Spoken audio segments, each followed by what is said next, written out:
Hindu calendar પ્રમાણે વૈશાખ મહિનો શરૂ થઈ ગયો છે।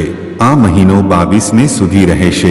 આ દિવસોમાં ભગવાન વિષ્ણુની પૂજા કરવાનું વિશેષ મહત્વ છે।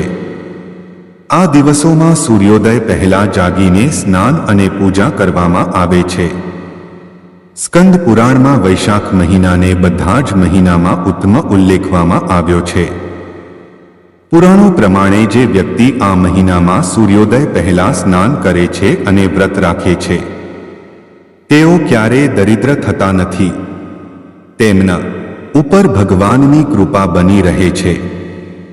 બધા દુઃખોથી મુક્તિ પણ મળી શકે છે, કેમ કે આ મહિનાના દેવતા ભગવાન વિષ્ણુ જ છે। વૈશાખ મહિનામાં જળનું દાન કરવાનું વિશેષ મહત્વ છે।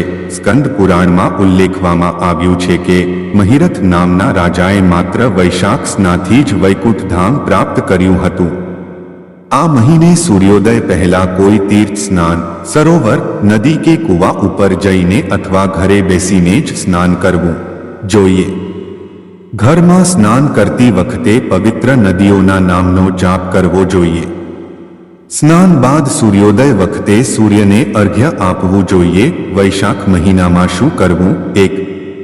વૈશાખ મહિનામાં જળદાનનું વિશેષ મહત્વ છે।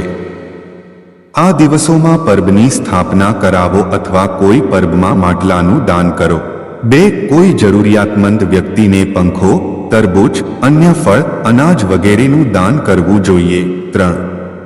મંદિરોમાં અનાજ અને ભોજન દાન કરવું જોઈએ। 4. આ મહિને બ્રહ્મચર્યનું પાલન કરો અને સાત્વિક ભોજન કરો। 5. વૈશાખ મહિનામાં પૂજા અને યજ્ઞ સાથે એક જ સમયે ભોજન કરવું જોઈએ। આ બાબતોનું ધ્યાન રાખવું।